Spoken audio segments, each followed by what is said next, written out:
नमस्कार दोस्तों। आज फिर से एक स्टोरी की बात करेंगे और बात करेंगे अपने अंतर्मन में होने वाले द्वंद्व की, अंतर्मन में होने वाले ऐसे विचारों की जिस पे हमें लगता है कि हम काबू पा चुके हैं, बट बहुत मुश्किल है। इतना आसान नहीं है। आज के ज़माने में तो बिल्कुल भी नहीं है। इतना डिस्ट्रैक्शंस है, इतनी ज़्यादा चीज़ें देखने जानने को मिल रही हैं कि आदमी क्या देखे, क्या ना देखे, क्या विश्वास करे और क्या माने। बहुत कुछ है समझने को और देखने को। लेकिन चलिए आज स्टोरी से समझते हैं एक बार।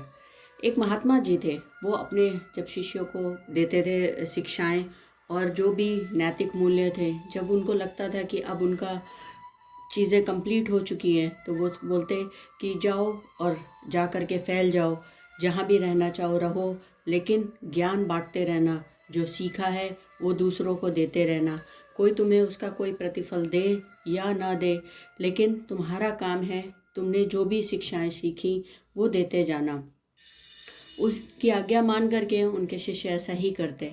ऐसे ही कई वर्ष बीत रहे थे। उन्होंने सोचा कि चलो हम जा कर के सारे शिष्यों से एक बार मिल के आते हैं। बहुत दिन हो गए, देखें क्या वाकई वो लोग उस नॉलेज को यूज़ कर रहे हैं, कुछ समझ रहे हैं, कुछ सीख रहे हैं, कुछ जानने की कोशिश की है, क्या ज़िंदगी में उतार पाए। ऐसे विभिन्न प्रकार के जो क्वेश्चंस थे उनके दिमाग में आ रहे थे। वो एक एक करके अपने शिष्यों से मिलते गए, देखा सब बहुत अच्छा कर रहे हैं।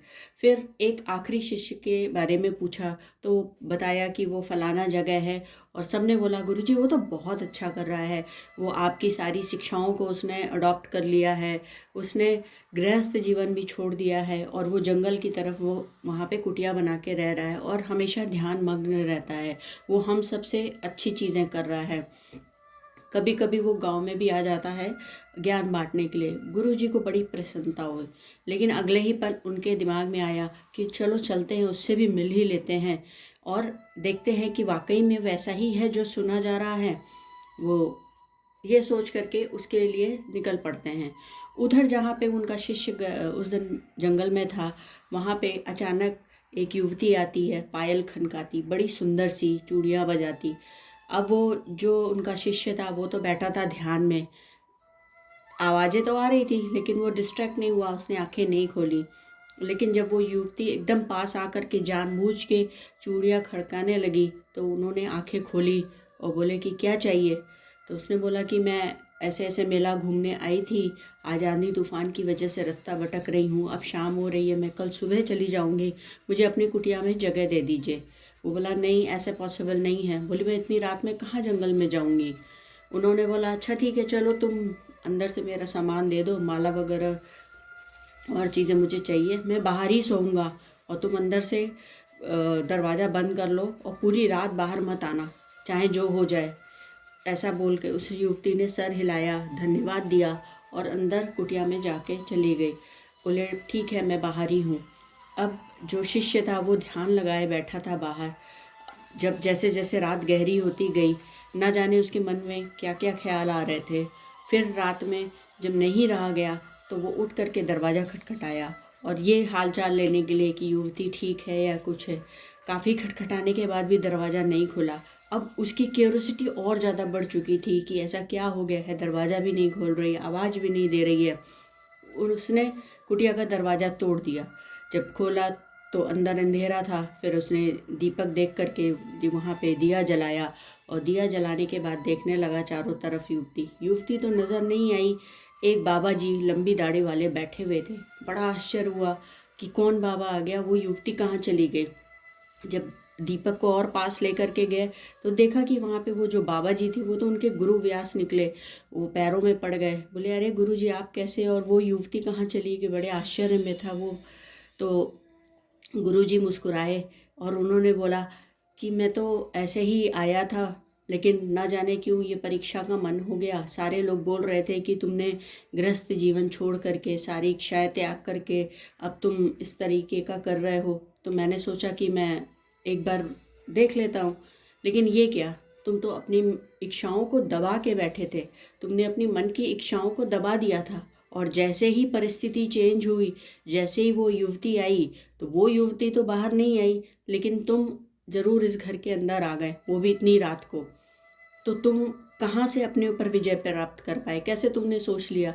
अगर तुम्हारी इच्छाएं इस तरीके की हैं तो जाओ, जाके पहले गृहस्थ जीवन करो, उसके बाद वापस आकर के कोई ध्यान या कोई और चीज़ को अप्लाई करना। क्योंकि ज़रूरी नहीं है कि हम जो ये चाह लेते हैं कि नहीं हम ध्यान करेंगे तो हम सारी चीज़ें छोड़ के ही करेंगे, या ऐसा कोई नियम नहीं होता।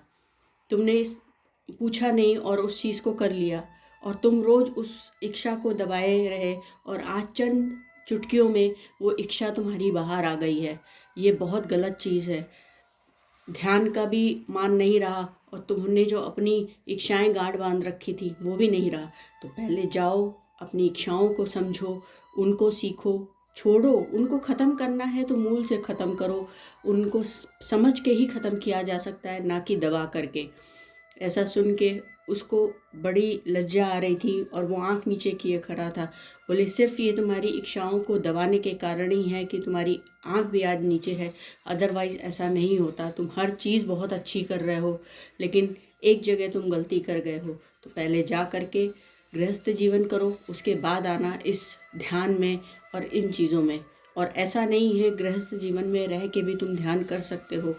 ये सुन करके शिष्य लज्जित हो रहा था, लेकिन गुरु का उसने धन्यवाद किया और बोला कि आप मेरी आंखें खोलने के लिए यहाँ तक आ गए, इसके लिए बहुत बहुत धन्यवाद। अगर बहुत समय और बीत जाता तो शायद मुझे कुछ भी ना मिल पाता। अभी तक जो भी दिया वो आपने दिया, और आगे भी आज मेरी फिर से आंखें खोल करके, जिसको मैं समझ रहा था कि मैं तो ज्ञानी हो गया, मुझे सब कुछ पता है, मैं सब कुछ पा सकता हूँ, लेकिन ऐसा नहीं है। उसने फिर से धन्यवाद दे करके बोला आपने जो बोला मैं वैसे ही करूँगा। तो दोस्तों, अगर आप यहाँ तक आए हैं तो आप मेरे वीडियोस को लाइक करिए। नॉट फॉर मी, स्टोरी पसंद आती है, आपकी लाइफ में कोई वैल्यू जाती है उसके लिए। इससे क्या होगा, यूट्यूब जब हमारे वीडियोस को और उन लोगों तक पहुँचाने लगता है जहाँ पे जिसको शायद ज़रूरत है कुछ समझने की, कुछ जानने की।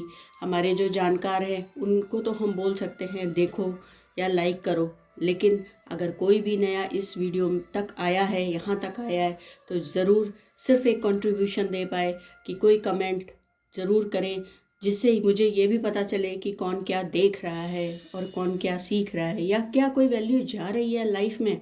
क्योंकि ये छोटी छोटी बातें उस बूंद की तरह होती हैं जो हमारी ज़िंदगी में कभी न कभी कहीं ना कहीं ज़रूर काम आती हैं, हमारे खुद को, हमारे मन को क्लियर करने के लिए और लाइफ में एक पाथ क्लियर करने के लिए।